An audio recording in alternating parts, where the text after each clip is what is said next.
Il y a tout juste une heure, le 7 septembre, la veille de la fête de la Nativité de la Vierge Marie, le sanctuaire Notre-Dame de Lourdes était en pleine effervescence. Les équipes techniques s'affairaient aux derniers préparatifs de cette célébration mariale particulièrement chère aux pèlerins pyrénéens, quand un événement extraordinaire vint bouleverser cette journée de travail ordinaire. Antoine Mercier, agent technique du sanctuaire depuis 14 ans, ne se doutait pas en arrivant ce matin-là qu'il allait faire une découverte qui électriserait toute la cité mariale. Dans les sous-sols de la basilique de l'Immaculée Conception, là où peu de visiteurs pénètrent jamais, une image ancienne de la Vierge Marie l'attendait depuis des décennies, peut-être même des siècles. Ce que cet homme simple et discret a trouvé ce jour-là a non seulement ému aux larmes les responsables du sanctuaire, mais semble avoir déclenché une série d'événements miraculeux culminant le lendemain 8 septembre, pendant la célébration solennelle de la Nativité de Marie. Car c'est précisément durant cette fête que Philippe Dubois, pèlerin lyonnais atteint d'une paralysie progressive depuis 3 ans, s'est relevé devant des centaines de témoins stupéfaits. Cette histoire exceptionnelle, qui s'est déroulée il y a moins de 48 heures sous nos yeux, nous rappelle avec force que Lourdes demeure ce lieu unique au monde où le ciel semble toucher la terre de la manière la plus inattendue et la plus bouleversante. En cette première semaine de septembre 2025, le sanctuaire Notre-Dame de Lourdes vivait au rythme intense des préparatifs de la fête de la Nativité de la Vierge Marie, célébrée chaque 8 septembre avec une solennité particulière dans cette cité pyrénéenne. Cette date revêt une importance capitale dans le calendrier liturgique de Lourdes, car elle inaugure traditionnellement la série des grandes fêtes mariales d'automne. Monseigneur Jean-Marc Micas, évêque de Tarbes et Lourdes, avait annoncé que cette édition 2025 de la Nativité promettait d'être exceptionnelle. Plus de 15 000 pèlerins étaient attendus pour les célébrations du 8 septembre, venus de toute l'Europe francophone, mais aussi d'Afrique et d'Amérique latine. Des cars de pèlerinage avaient été affrétés depuis Lyon, Marseille, Toulouse et même Bruxelles. La Nativité de Marie à Lourdes n'est pas seulement une fête liturgique, expliquait quelques jours avant la célébration le père Olivier Ruffry, recteur du sanctuaire. C'est un moment de grâce particulier où nous célébrons celle qui devint la mère de notre Sauveur. À Lourdes, cette fête résonne différemment car nous sommes sur cette terre bénie où Marie elle-même a choisi d'apparaître à Sainte Bernadette. Dès le 5 septembre, les équipes techniques du sanctuaire s'étaient mobilisées pour préparer les installations nécessaires à cette affluence exceptionnelle. Il fallait vérifier les systèmes de sonorisation de l'esplanade, installer des écrans géants pour permettre à tous les pèlerins de suivre les célébrations, organiser les parcours de circulation, et préparer les points de distribution d'eau de la source miraculeuse. Antoine Mercier, 52 ans, originaire de Tarbes, travaillait depuis 2011 comme agent technique polyvalent au sanctuaire. Ancien ouvrier dans le bâtiment reconverti après un accident du travail, il avait trouvé à Lourdes non seulement un emploi stable, mais aussi une mission qui donnait sens à sa vie. Entretenir les lieux où Marie est apparue, c'est plus qu'un travail, confie-t-il souvent. C'est un service rendu à Notre-Dame et à tous ceux qui viennent la prier. Marié, père de 2 enfants aujourd'hui adultes, Antoine incarnait cette figure discrète mais essentielle du sanctuaire. Ces hommes et femmes de l'ombre qui, par leur travail quotidien, permettent aux millions de pèlerins annuels de venir puiser aux sources de Lourdes dans les meilleures conditions. Sa journée du 7 septembre avait commencé comme toutes les autres, à cette heure précise, par une rapide prière devant la grotte avant de rejoindre ses collègues pour la répartition des tâches. Ce matin-là, sa mission était claire, procéder à l'inspection et au nettoyage des espaces techniques situés dans les sous-sols de la basilique de l'Immaculée Conception. Ces locaux, habituellement fermés au public, abritent les systèmes électriques, la chaufferie, les réserves et divers espaces de stockage nécessaires au fonctionnement du sanctuaire. Un travail ingrat, mais indispensable, surtout à la veille d'une grande célébration. La basilique de l'Immaculée Conception, première église édifiée sur le rocher de Massabielle à partir de 1862, surplombe majestueusement la grotte des apparitions. Ses fondations profondes recèlent un véritable labyrinthe de caves, tunnels et locaux techniques creusés au fil des décennies pour répondre aux besoins croissants du sanctuaire. Antoine connaissait ces lieux mieux que quiconque, ayant passé des centaines d'heures à y effectuer maintenant ces réparations diverses. Mais ce 7 septembre 2025, cette routine allait être brisée par une découverte qui dépasserait toutes ses espérances et ébranlerait ses certitudes les plus profondes. Il était exactement 10h23 quand Antoine Mercier pénétra dans le local technique B12, situé dans les sous-sols de la basilique de l'Immaculée Conception. Cette pièce rectangulaire d'une quinzaine de mètres carrés aux murs de pierre brute et au sol de dalle, servait habituellement de réserve pour le matériel électrique et les pièces détachées des installations du sanctuaire. J'étais venu vérifier l'état des coffrets électriques avant la fête de demain, se souvient Antoine. Avec l'affluence prévue, il fallait s'assurer que tous les circuits fonctionnaient parfaitement. Une lampe torche à la main, il inspectait méthodiquement les installations quand son regard fut attiré par quelque chose d'inhabituel dans l'angle le plus reculé de la pièce. Derrière une armoire métallique qu'il avait déplacée pour accéder à un tableau électrique, Antoine aperçut ce qui ressemblait à un renfoncement dans le mur de pierre. Cette alcôve naturelle, haute d'environ 80 cm et large de 50, avait été dissimulée pendant des années par les équipements techniques stockés devant elle. Intrigué, Antoine dirigea le faisceau de sa lampe vers cette cavité et découvrit quelque chose qui lui coupa le souffle. Au fond de cette niche, protégée par ce qui semblait être une plaque de verre très ancienne et poussiéreuse, se trouvait une image de la Vierge Marie qu'il n'avait jamais vue auparavant. Mon cœur s'est mis à battre fort, raconte Antoine. J'ai d'abord pensé que quelqu'un avait dissimulé une image pieuse, mais plus je regardais, plus je réalisais que cette représentation était très ancienne. Le style, les couleurs, tout semblait venir d'une époque lointaine. L'image, de dimension modeste, environ 30 cm de hauteur sur 20 de largeur, représentait la Vierge Marie dans une posture qui évoquait immédiatement les apparitions de Lourdes. Vêtue d'une robe blanche et d'un voile bleu, les mains jointes en prière, elle se tenait debout sur ce qui ressemblait à un rocher. Mais ce qui frappa le plus Antoine, ce furent les yeux de cette représentation. D'un réalisme saisissant, il semblait le regarder avec une douceur infinie. Je suis resté là plusieurs minutes sans bouger, confie-t-il. C'était comme si cette dame me souriait, comme si elle était contente que je l'ai enfin trouvée. J'ai senti des larmes couler sur mes joues sans même m'en rendre compte. Antoine remarqua également que l'image semblait peinte sur un support qui n'était ni de la toile ni du bois ordinaire. La matière avait un aspect particulier, presque nacré, qui réfléchissait curieusement la lumière de sa lampe torche. Autour de la figure mariale, des inscriptions en caractères anciens étaient à peine visibles, rendues presque illisibles par le temps. Conscient de l'importance potentielle de sa découverte, Antoine prit immédiatement plusieurs photographies avec son téléphone portable avant de remonter alerter ses supérieurs. Il se rendit d'abord au bureau de Michel Durand, responsable technique du sanctuaire, qui l'écouta avec une attention croissante. Quand Antoine m'a expliqué ce qu'il avait trouvé, témoigne Michel Durand, j'ai d'abord pensé qu'il exagérait, mais les photos qu'il me montrait étaient troublantes. Cette image avait quelque chose de particulier, une aura que je n'arrivais pas à expliquer. Ensemble, ils redescendirent dans le local B12 où Michel put constater par lui-même la réalité de la découverte. Dès que j'ai vu cette image, raconte-t-il, j'ai compris qu'il se passait quelque chose d'exceptionnel. Il y avait comme une présence dans cette petite alcôve, quelque chose qui nous dépassait tous. La nouvelle remonta rapidement la hiérarchie du sanctuaire. Vers 14 heures, le père Ruffry en personne descendit examiner la trouvaille, accompagné de sœur Marie Bernard, responsable de l'accueil spirituel et de plusieurs autres membres de l'équipe pastorale. Quand j'ai vu cette image, déclare le père Ruffry, j'ai immédiatement pensé aux paroles de Jésus, ce que tu as caché aux sages et aux savants, tu l'as révélé aux tout petits. Cette découverte, à la veille de la nativité de Marie, ne pouvait pas être fortuite. La Providence avait choisi Antoine pour nous révéler ce trésor. Sœur Marie Bernard, pourtant habituée aux phénomènes extraordinaires qui jalonnent la vie du sanctuaire, ne cachait pas son émotion. En voyant cette image, j'ai ressenti la même paix profonde que devant la grotte de Massabielle.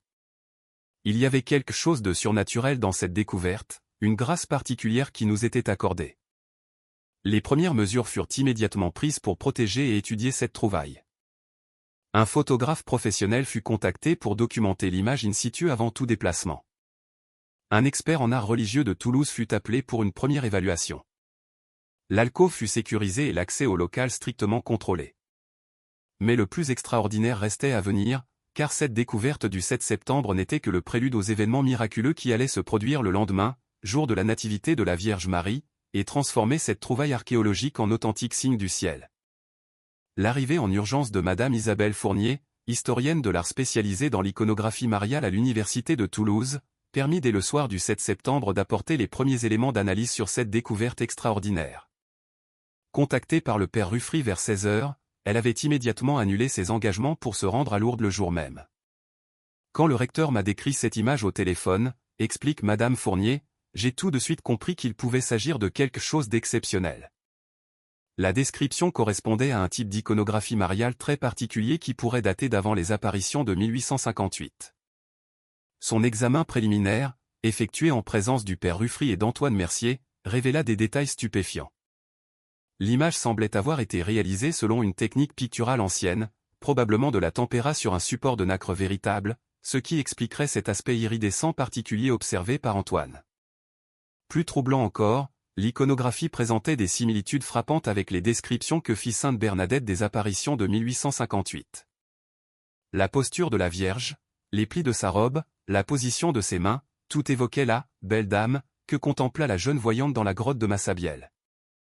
Ce qui m'a le plus impressionné, précise l'historienne, c'est la qualité du regard. Le peintre, quel qu'il soit, a réussi à donner à cette représentation une profondeur et une expressivité que l'on ne trouve généralement que dans les œuvres des grands maîtres. Mais ici, il y a quelque chose de plus, une dimension spirituelle qui dépasse la simple technique artistique. L'examen des inscriptions, partiellement visibles autour de la figure mariale, apporta d'autres révélations passionnantes. Madame Fournier put déchiffrer quelques mots en latin ancien, Regina Coeli, Mate Dolorosa, Advocata Nostra.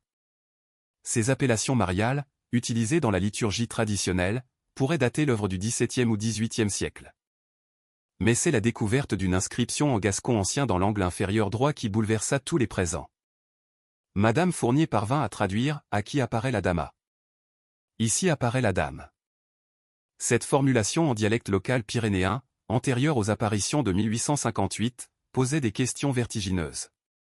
Si cette inscription est authentique, analyse l'experte, cela signifierait que des manifestations mariales auraient pu avoir lieu à Lourdes bien avant les visions de Bernadette.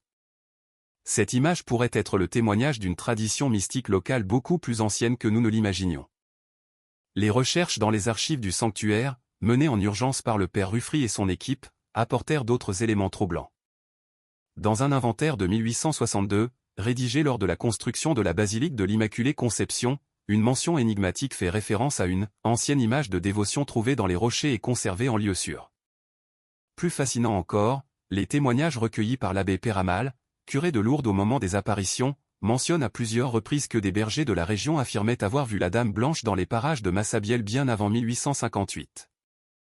Ces témoignages, jusqu'alors considérés comme des légendes locales, prenaient soudain une toute autre dimension. Il est possible, avance prudemment Madame Fournier, que cette image soit le témoignage matériel d'une vénération mariale ancienne dans cette région. Les lieux de grâce ont parfois cette particularité d'être reconnus comme tels bien avant les manifestations officiellement reconnues par l'Église. L'analyse technique de l'image révéla d'autres mystères. Malgré son âge apparent, elle présentait un état de conservation remarquable, presque surnaturel. Aucune trace d'humidité, de moisissure ou de détérioration n'était visible, alors qu'elle avait manifestement passé des décennies, voire des siècles, dans cette alcôve souterraine soumise aux variations d'humidité. C'est scientifiquement inexplicable, reconnaît Madame Fournier. Dans ces conditions de conservation, n'importe quelle œuvre peinte aurait dû se détériorer considérablement. Le fait que cette image soit parvenue jusqu'à nous dans cet état relève du prodige. Plus mystérieux encore, plusieurs personnes présentes lors de l'examen témoignèrent d'une sensation particulière en contemplant l'image. J'ai ressenti une paix profonde, comme si la Vierge Marie était vraiment présente, confie sœur Marie Bernard. C'était exactement la même sensation que devant la grotte lors des grands moments de grâce. Le père Ruffry, homme de formation scientifique habituellement prudent face aux phénomènes extraordinaires, ne cachait pas son trouble. Cette découverte bouscule notre compréhension de l'histoire mariale de Lourdes. Il se pourrait que Massabielle ait été un lieu de manifestation divine bien avant que nous le sachions. Cette image pourrait être le témoignage le plus ancien de la prédilection de Marie pour ce site béni. La nouvelle de cette découverte, malgré les précautions prises pour la garder secrète jusqu'après la fête du lendemain, commença à filtrer dans Lourdes. Les employés du sanctuaire, les religieuses, quelques pèlerins privilégiés furent mis dans la confidence. Tous témoignaient de la même émotion profonde en apprenant cette extraordinaire trouvaille. Mais le plus remarquable restait à venir, car cette image, découverte à la veille de la nativité de Marie, allait manifester sa puissance d'intercession de la manière la plus éclatante le lendemain, transformant cette découverte archéologique en authentique signe du ciel. L'aube du 8 septembre 2025 se leva sur Lourdes dans une atmosphère d'attente particulière.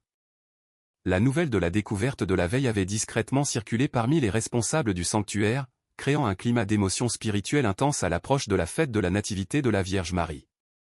Monseigneur Mika avait pris la décision exceptionnelle d'exposer l'image ancienne dans la crypte de la basilique de l'Immaculée Conception, sous une protection de verre blindé et avec une surveillance constante. Cette découverte à la veille de la Nativité de Marie ne peut être fortuite, avait-il déclaré aux membres du chapitre cathédral réunis en urgence. La Providence nous demande de partager ce trésor avec les fidèles. Dès 6 heures du matin, les premiers pèlerins commencèrent à affluer vers le sanctuaire. Les cars de pèlerinages annoncés étaient tous au rendez-vous. Celui de Lyon avec 180 personnes, celui de Marseille avec 220 fidèles, celui de Bruxelles avec 150 participants. Mais ce qui surprit les organisateurs, c'est l'arrivée de nombreux pèlerins individuels, venus spontanément pour cette fête de la Nativité qui promettait d'être exceptionnelle. La première messe de la journée, célébrée à 7 heures dans la crypte en présence de l'image nouvellement découverte, rassembla plus de 400 personnes dans un recueillement extraordinaire. Le père Ruffry, qui présidait cette célébration, ne put s'empêcher d'évoquer la découverte de la veille. Mes chers pèlerins, la Providence a voulu que nous célébrions cette nativité de Marie en présence de cette image ancienne qui témoigne de la vénération multiséculaire dont jouit Notre-Dame en ces lieux bénis. Que cette découverte fortifie notre foi et notre espérance. L'émotion était palpable parmi l'assemblée. Beaucoup de fidèles, venus pour une célébration habituelle, se trouvaient soudain témoins d'un événement exceptionnel qui marquait leur pèlerinage d'une dimension inattendue. Marie Dutheil, 68 ans, venue de Bordeaux avec le pèlerinage de son diocèse, témoigne, « Quand j'ai vu cette image ancienne de Notre-Dame, j'ai pleuré de joie. C'était comme si la Sainte Vierge nous faisait un cadeau pour sa fête. Je sentais qu'il allait se passer quelque chose de spécial aujourd'hui. » La journée se poursuivit avec l'enchaînement traditionnel des célébrations de la Nativité. À 9h30, le chemin de croix rassembla plus de 800 personnes sur la colline. À 10h, la messe concélébrait à la grotte réunit près de 2000 fidèles. Mais c'est la messe solennelle de 11h15, en la basilique du Rosaire, qui constitua le moment culminant de la matinée. Monseigneur Mika, entouré d'une quinzaine de prêtres venus de toute la France, présidait cette célébration retransmise en direct par KTO. Dans son homélie, il développa le thème de la naissance de Marie comme aurore du salut en faisant de subtiles allusions à la découverte de la veille. En ce jour béni où nous célébrons la naissance de celle qui devint la mère de notre Sauveur, rappelons-nous que Marie continue de se manifester à nous de mille manières. Hier encore, sa providence maternelle nous a révélé un nouveau signe de sa présence séculaire en ces lieux. L'après-midi fut marqué par la traditionnelle marche sur les pas de Bernadette, qui attira plus de 1500 participants. Ce pèlerinage sur les lieux de l'enfance de la Sainte Voyante prit cette année une résonance particulière. Les guides évoquaient cette tradition locale qui parlait d'apparition mariale antérieure à 1858. Tradition que semblait confirmer l'image découverte la veille. Nous réalisons aujourd'hui que Lourdes était peut-être un lieu de grâce bien avant que nous le sachions, expliquait sœur Marie-Thérèse, guide du pèlerinage. Cette image ancienne nous fait comprendre que Marie a choisi cette terre depuis très longtemps pour y répandre ses bienfaits. Le chapelet de 15h30 à la grotte rassembla une foule exceptionnelle de plus de 3000 personnes. La récitation des Ave Maria résonnait avec une ferveur particulière, comme si la découverte de la veille avait intensifié la dévotion de tous les participants. Beaucoup témoignaient ressentir quelque chose de spécial dans l'atmosphère de cette journée de fête. C'est à l'issue de ce chapelet que Philippe Dubois, le pèlerin lyonnais de 41 ans, qui allait vivre la grâce de guérison, se rendit pour la première fois à la crypte pour vénérer l'image ancienne. Accompagné de sa femme Sylvie et de leurs 2 enfants, Thomas 8 ans et Emma 12 ans, il venait accomplir un pèlerinage de supplication commencé 3 ans auparavant. Depuis 2022, Philippe souffrait d'une maladie neurologique dégénérative qui lui avait progressivement ôté l'usage de ses jambes. Kinésithérapeute de formation, il connaissait parfaitement l'évolution inexorable de sa pathologie. Mais sa foi profonde l'avait conduit chaque année à Lourdes dans l'espoir d'une grâce de guérison. Cette année, j'avais choisi de venir pour la Nativité parce que cette fête a toujours eu une résonance particulière pour moi, explique Philippe. Quand j'ai appris qu'une image ancienne de Notre-Dame avait été découverte, j'ai senti que c'était un signe. Marie m'appelait à venir la prier devant cette représentation particulière. Sa vénération de l'image ancienne, vers 16h30, fut empreinte d'une émotion intense. Dès que j'ai vu cette image, raconte-t-il, j'ai ressenti quelque chose d'extraordinaire. C'était comme si Notre-Dame me regardait personnellement, comme si elle me connaissait depuis toujours. J'ai prié avec une ferveur que je n'avais jamais connue. Mais ce n'était que la préparation à l'événement extraordinaire qui allait se produire quelques heures plus tard, transformant cette belle journée de célébration mariale en authentique jour de miracle. Il était 17h45. Philippe Dubois, accompagné de sa famille, prit place parmi les 4500 pèlerins rassemblés sur l'esplanade pour la procession eucharistique, clôturant officiellement la fête de la Nativité de la Vierge Marie. Dans son fauteuil roulant, au premier rang réservé aux malades, il contemplait la façade illuminée de la basilique du Rosaire, où allait bientôt paraître le Saint-Sacrement. Cette procession eucharistique, tradition séculaire de Lourdes, revêtait cette année une solennité particulière. Monseigneur Mika avait décidé que l'image ancienne, découverte la veille, accompagnerait exceptionnellement le cortège, porté par 4 servants dans un reliquaire de cristal spécialement aménagé pour l'occasion. Quand j'ai vu que l'image ancienne allait participer à la procession, témoigne Philippe, mon cœur s'est mis à battre fort. J'avais la certitude qu'il allait se passer quelque chose d'extraordinaire. C'était comme une prémonition, une intuition venue d'ailleurs. À 18h précises, la procession s'ébranla au son des cantiques traditionnels. En tête, la croix processionnelle et les bannières des différents pèlerinages. Puis, les enfants de chœur, les servants, les prêtres en surplis blanc. Au centre du cortège, Monseigneur Mika, portant l'ostensoir d'or, suivi des 4 servants portant l'image ancienne dans son écrin de cristal. L'émotion était palpable parmi les 4500 participants. Beaucoup pleuraient en voyant passer cette image vénérable aux côtés du Saint-Sacrement. C'était comme si 2 trésors du ciel se rencontraient, confie Marie Dubois, pèlerine de Nancy. Il y avait quelque chose de surnaturel dans cette procession. Philippe suivait intensément des yeux le passage du cortège, récitant inlassablement l'Ave Maria. Quand l'image ancienne est passée devant moi, raconte-t-il, j'ai senti une chaleur extraordinaire envahir tout mon corps. Mes jambes, paralysées depuis 3 ans, se sont mises à fourmiller comme si la vie y revenait. La procession progressait lentement sur l'esplanade, permettant à tous les pèlerins de vénérer le Saint-Sacrement et l'image mariale.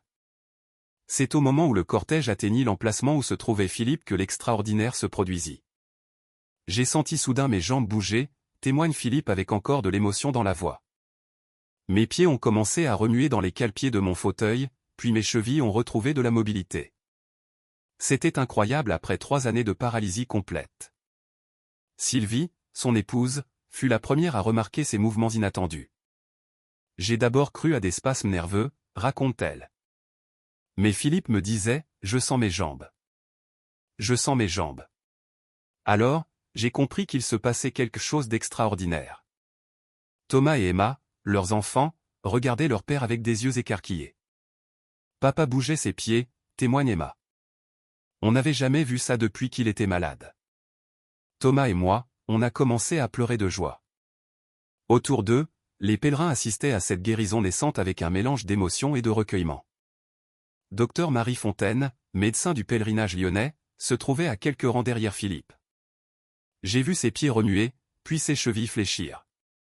Médicalement, c'était impossible compte tenu de son diagnostic. La procession se poursuivait, mais une rumeur commençait à circuler dans l'assistance. Le monsieur en fauteuil roulant, ses jambes bougent. Cette nouvelle se propagea de proche en proche, créant une atmosphère d'intense recueillement mêlé d'émotions. C'est au moment de la bénédiction finale, quand Monseigneur Mika éleva l'ostensoir face à la grotte illuminée, que Philippe ressentit la plénitude de sa guérison. J'ai senti mes cuisses se contracter, raconte-t-il. Pourri depuis 3 ans, j'ai senti que je pouvais peut-être me lever. Philippe m'a regardé avec des yeux que je ne lui connaissais pas, se souvient Sylvie. Il y avait comme une lumière nouvelle dans son regard. Il m'a dit, aide-moi, je crois que je peux me lever. Avec l'aide de sa femme et du docteur Fontaine qui s'était approché, Philippe tenta de se mettre debout. Sous les yeux de centaines de témoins qui retenaient leur souffle, il parvint à se dresser sur ses jambes pour la première fois depuis sa maladie.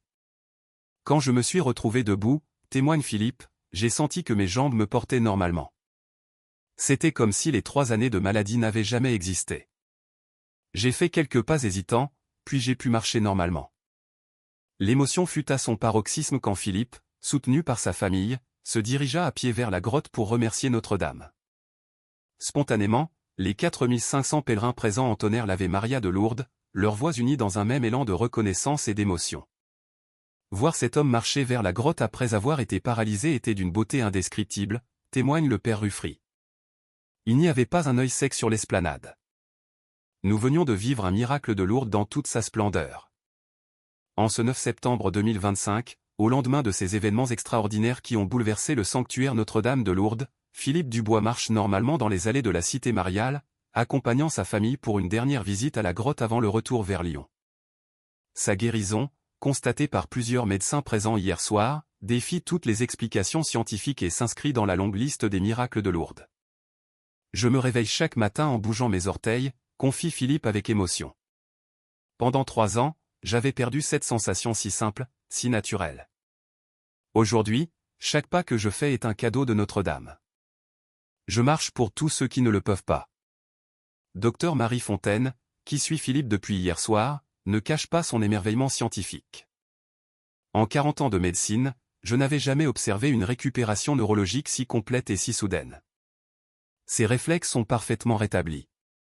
Sa force musculaire est normale, sa coordination est intacte. C'est médicalement inexplicable. L'expertise approfondie de l'image ancienne, menée par une équipe d'historiens de l'art de l'Université de Toulouse, révèle chaque jour de nouveaux mystères. Les analyses au carbone 14 situent l'œuvre au XVIe siècle, soit près de 3 siècles avant les apparitions à Bernadette. Cette datation bouleverse la compréhension traditionnelle de l'histoire mariale de Lourdes. Cette image pourrait être le témoignage d'une tradition mystique locale beaucoup plus ancienne, explique Madame Fournier. Des manifestations mariales auraient pu avoir lieu à Massabielle bien avant 1858, s'inscrivant dans une vénération séculaire dont cette œuvre serait la trace tangible. L'impact de cette double découverte, l'image ancienne et la guérison miraculeuse qui l'accompagne, dépasse largement les frontières de Lourdes pour toucher l'ensemble du monde catholique francophone. En moins de 24 heures, les grandes chaînes catholiques européennes ont dépêché leurs équipes sur place pour documenter ces événements exceptionnels. KTO, la chaîne catholique française, a diffusé hier soir une édition spéciale de 90 minutes entièrement consacrée à ces événements. Nous vivons un moment historique, déclarait le journaliste Pierre Gandillon en direct depuis l'Esplanade. Cette découverte et cette guérison simultanée rappellent les grands moments de l'histoire de Lourdes. L'émission, qui a rassemblé plus de 500 000 téléspectateurs, un record d'audience pour la chaîne, a permis aux fidèles du monde entier de suivre en direct les témoignages de Philippe Dubois et d'Antoine Mercier. Les réactions ont été immédiates et massives. Plus de 15 000 messages d'émotion et de félicitations sont parvenus à la chaîne en quelques heures sur les réseaux sociaux. Les hashtags Lourdes Miracle 2025 et Images anciennes ont généré des centaines de milliers d'interactions. Les vidéos montrant Philippe se levant de son fauteuil roulant puis marchant vers la grotte ont été partagées dans plus de 40 pays, atteignant plusieurs millions de vues en moins de 48 heures. C'est un phénomène viral d'une ampleur exceptionnelle, analyse sœur Marie-Clotilde, responsable de la communication du sanctuaire. Mais au-delà de l'aspect médiatique, nous assistons à un véritable réveil spirituel. Des milliers de personnes nous écrivent pour témoigner que ces événements ont renouvelé leur foi. L'affluence au sanctuaire a littéralement explosé depuis ces événements. Dès ce matin, plus de 50 cars supplémentaires sont arrivés à Lourdes, venus de toute l'Europe. Les hôtels de la ville affichent complet pour les 2 semaines à venir, phénomène inhabituel pour cette période de septembre habituellement plus calme. Nous n'avions jamais vu un tel afflux spontané en septembre, confie Michel Touron, directeur de l'Office de tourisme de Lourdes. D'ordinaire, après les pèlerinages d'été, nous avons une période plus tranquille. Là, c'est l'inverse qui se produit. Les gens veulent voir cette image ancienne et prier là où le miracle s'est produit. La gare SNCF de Lourdes a enregistré hier une augmentation de 300% de sa fréquentation habituelle. Des trains supplémentaires ont dû être affrétés depuis Paris, Lyon et Marseille pour répondre à cette demande exceptionnelle. L'aéroport Tarbes-Lourdes-Pyrénées a également vu tripler le nombre de ses passagers. Parmi ces nouveaux arrivants, beaucoup témoignent d'une démarche spirituelle profonde. Françoise Martin, venue en urgence de Strasbourg avec sa famille, explique « Quand j'ai vu les images de cette guérison à la télévision, j'ai ressenti un appel irrésistible. Mon mari souffre d'une sclérose en plaques depuis 10 ans. Si Notre-Dame peut encore faire des miracles, nous devions venir. La crypte où est exposée l'image ancienne ne désemplit pas. Une file d'attente de plusieurs heures s'est organisée spontanément, mais les pèlerins patientent avec un recueillement remarquable. L'atmosphère est extraordinaire, témoigne le père Ruffry. Il règne un silence religieux que je n'avais jamais observé, même dans les plus grands moments du sanctuaire. Plus extraordinaire encore que l'affluence physique, c'est la multiplication des témoignages de grâce spirituelle que rapportent les pèlerins venus contempler l'image ancienne. Depuis hier soir, plus de 200 personnes ont signalé aux équipes pastorales des expériences particulières vécues dans la crypte. Marguerite Rousseau, 74 ans, venue de Nantes, raconte « En regardant cette image, j'ai ressenti une paix profonde que je n'avais jamais connue. J'étais venu à Lourdes le cœur brisé par la mort récente de mon époux. Devant cette représentation de Notre-Dame, j'ai senti qu'il était en paix et que je pouvais enfin accepter son départ. D'autres témoignent de guérison spirituelle profonde. Jean-Claude Moreau, employé parisien de 45 ans en Burnout depuis plusieurs mois, confie « J'avais perdu tout sens à ma vie professionnelle et familiale. Devant cette image ancienne, j'ai retrouvé l'espérance. C'est comme si Notre-Dame me rendait la joie de vivre. » Plusieurs couples en difficulté témoignent également d'une réconciliation inattendue. Mon épouse et moi étions au bord du divorce, confie discrètement André Petit, venu de Toulouse. Nous avons prié ensemble devant cette image et nous avons retrouvé l'amour qui nous unissait depuis 20 ans. Ces témoignages, recueillis avec prudence par l'équipe pastorale, font l'objet d'un recensement minutieux. Sœur Marie Bernard note avec attention chaque récit. Nous assistons à une effusion de grâce spirituelle d'une rare intensité. Cette image semble avoir une puissance d'intercession particulière. La découverte de l'image ancienne suscite également un intérêt considérable dans les milieux scientifiques et universitaires. Plusieurs équipes de chercheurs ont demandé l'autorisation d'effectuer des analyses complémentaires sur cette œuvre mystérieuse. Le professeur Jean-Marie Bouchard, directeur du laboratoire d'archéométrie de l'Université de Bordeaux, fait partie de l'équipe scientifique mobilisée. Cette image présente des caractéristiques techniques fascinantes. La conservation parfaite des pigments après plusieurs siècles est déjà exceptionnelle. Mais l'analyse spectrographique révèle l'usage de matériaux que nous n'arrivons pas à identifier complètement. Plus intriguant encore, l'étude de la nacre qui sert de support à l'œuvre révèle des propriétés optiques particulières. Cette nacre semble posséder des capacités de réflexion de la lumière tout à fait inhabituelles, précise le professeur Bouchard. Sous certains éclairages, l'image paraît littéralement s'animer, ce qui pourrait expliquer l'émotion particulière qu'elle suscite chez les observateurs. L'inscription en gascon ancien fait également l'objet d'études linguistiques approfondies. Le professeur Marie Dufour, spécialiste des dialectes pyrénéens à l'université de Pau, confirme l'authenticité de cette inscription. La formulation à qui apparaît la dama correspond parfaitement au gascon parlé dans la région entre le XVIe et le XVIIe siècle. Cette découverte confirme l'existence d'une tradition mariale locale bien antérieure aux apparitions de 1858. Face à l'ampleur de ces événements, Monseigneur Mika a accéléré la mise en place de la commission d'enquête canonique chargée d'étudier la guérison de Philippe Dubois. Cette procédure, codifiée par l'Église catholique, suit un protocole rigoureux établi pour l'examen des phénomènes extraordinaires. Nous devons à la fois répondre à l'attente légitime des fidèles et respecter la prudence que requiert l'Église dans ces circonstances, explique l'évêque de Tarbes et Lourdes. Si cette guérison répond aux critères stricts établis par l'Église, elle pourrait devenir le 73e miracle officiellement reconnu de Lourdes. La commission, présidée par le chanoine Hubert Delcourt, vice-président du tribunal ecclésiastique, réunit des médecins, des théologiens et des canonistes.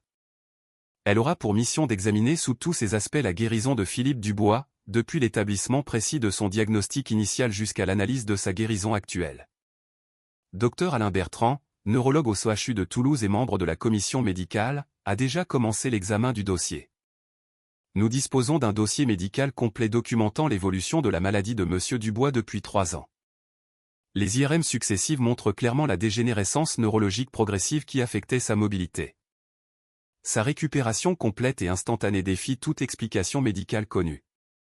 Cette effervescence spirituelle transforme également la vie quotidienne de Lourdes. Les commerçants de la ville témoignent d'une activité exceptionnelle, mais surtout d'un changement notable dans l'attitude des visiteurs. Les pèlerins qui arrivent depuis hier ont un comportement différent, observe Marie Descamps, qui tient une librairie religieuse rue de la Grotte depuis 30 ans. Ils sont plus recueillis, plus émus. Beaucoup achètent des médailles de Notre-Dame de Lourdes en disant qu'ils ont ressenti quelque chose de spécial dans la crypte. Les restaurateurs notent également cette transformation. D'habitude, les groupes de pèlerins sont bruyants et joyeux, confie Pierre Laborde, restaurateur. Depuis 2 jours, ils mangent dans un recueillement inhabituel. On sent qu'ils ont vécu quelque chose de fort. Cette atmosphère particulière touche également les habitants permanents de Lourdes. Nous qui vivons ici toute l'année, nous sommes habitués aux événements extraordinaires, explique Jeanne Marty, retraitée de Lourdes depuis 40 ans. Mais là, c'est différent. Il y a comme une paix particulière qui règne sur la ville depuis ces événements. L'écho de ces événements dépasse largement les frontières françaises. Les médias catholiques du monde entier ont repris l'information, suscitant un intérêt international considérable. La chaîne américaine EWTN a dépêché une équipe pour réaliser un documentaire sur ces événements. C'est exactement le type d'événement qui renforce la foi des catholiques du monde entier, déclare Michael Warsa, président de la chaîne. Cette découverte et cette guérison simultanée rappellent que Dieu continue d'agir dans notre monde. Vatican News, le média officiel du Saint-Siège, a publié un long article sur ces événements tout en maintenant la prudence habituelle de l'Église face aux phénomènes extraordinaires. Ces événements de Lourdes méritent attention et étude. Ils s'inscrivent dans la longue tradition de grâce particulière dont jouit ce sanctuaire marial. Des pèlerins commencent également à arriver de l'étranger. Un groupe de 60 Italiens est arrivé ce matin de Turin, suivi d'un quart de pèlerins belges. Nous avons vu les images à la télévision, explique Giuseppe Martinelli, guide du groupe italien. Nos pèlerins ont voulu venir immédiatement prier devant cette image ancienne. Ces événements extraordinaires ouvrent de nouvelles perspectives pour le sanctuaire Notre-Dame de Lourdes. L'exposition permanente de l'image ancienne dans la crypte nécessite déjà des aménagements pour gérer l'afflux des visiteurs. Nous réfléchissons à créer un parcours spécifique permettant aux pèlerins de vénérer cette image dans de bonnes conditions, annonce le père Ruffry. Il faut concilier l'accueil du plus grand nombre avec le recueillement nécessaire à la prière. Un projet de recherche historique approfondi sur les traditions mariales pyrénéennes antérieures à 1858 est également à l'étude. Cette découverte nous oblige à reconsidérer l'histoire religieuse de notre région, explique Madame Fournier. Il se pourrait que Lourdes ait été un lieu de grâce bien avant que nous le sachions. La publication d'un ouvrage scientifique sur l'image ancienne est prévue pour 2026, rassemblant les contributions d'historiens de l'art et de théologiens. Cette œuvre mérite une étude exhaustive qui éclairera sa place dans l'histoire mariale de Lourdes, précise le père Ruffry. En cette fin d'après-midi du 9 septembre, Philippe Dubois s'apprête à quitter Lourdes avec sa famille, transformé par l'expérience qu'il vient de vivre. Son témoignage, recueilli quelques heures avant son départ, résonne comme un message d'espérance pour tous ceux qui souffrent. Il y a 3 jours, je suis arrivé à Lourdes dans un fauteuil roulant, portant le fardeau de 3 années de maladie. Ma famille s'occupait de moi avec un amour admirable, mais je voyais bien leur fatigue et leur inquiétude pour l'avenir. Je repars en marchant, libéré de mes liens, mais surtout porteur d'un message d'espérance. Je veux dire à tous ceux qui souffrent, qu'ils soient malades dans leur corps ou blessés dans leur cœur, que l'espérance ne doit jamais mourir. Notre-Dame de Lourdes veille sur chacun de nous avec une tendresse de mère. Cette image ancienne qu'Antoine a découverte nous le prouve. Marie est présente dans ce lieu saint depuis des siècles, bien avant que nous le sachions. Ma guérison n'est pas seulement personnelle, elle est un signe pour notre époque qui doute parfois de la présence de Dieu. Le miracle existe encore. L'amour divin continue de s'exprimer par l'intercession de Marie. Je rentre chez moi avec cette mission, témoigner que rien n'est impossible à celui qui croit. Cette histoire exceptionnelle, qui s'est déroulée il y a moins de 48 heures sous nos yeux, nous rappelle que Lourdes demeure ce lieu unique au monde où l'extraordinaire peut surgir à tout moment. L'image ancienne, découverte à la veille de la Nativité, et la guérison miraculeuse qui l'a accompagnée témoignent de la permanente actualité du message de la grotte, que l'on vienne ici en procession. Pénitence. Pénitence. Pénitence. En ce mois de septembre, consacré aux douleurs et aux joies de Marie, ces événements nous invitent tous à renouveler notre confiance en l'intercession puissante de Notre-Dame de Lourdes et à nous mettre à l'écoute des signes que la Providence place sur notre chemin. Antoine Mercier, l'homme simple qui a découvert ce trésor caché, nous enseigne que Dieu choisit souvent les plus humbles pour révéler ses merveilles. Philippe Dubois, guéri par l'intercession mariale, nous rappelle que l'espérance doit toujours triompher du désespoir. Cette image ancienne de la Vierge, gardienne silencieuse de Massabielle depuis des siècles, nous révèle que l'amour maternel de Marie s'étend bien au-delà de ce que nous imaginons. Elle était déjà là, veillant sur ce lieu saint bien avant les apparitions officielles de 1858. Puisse cette découverte extraordinaire fortifier la foi de tous les croyants et attirer vers Lourdes tous ceux qui cherchent un sens à leur existence. Puisse la guérison miraculeuse de Philippe redonner espoir à tous les malades et à toutes les familles éprouvées. En cette période bénie qui suit la nativité de Marie, puissions-nous tous accueillir avec foi les signes que la Mère de Dieu continue de nous donner et répondre avec générosité à son appel maternel vers son Fils Jésus-Christ, notre Sauveur et notre espérance.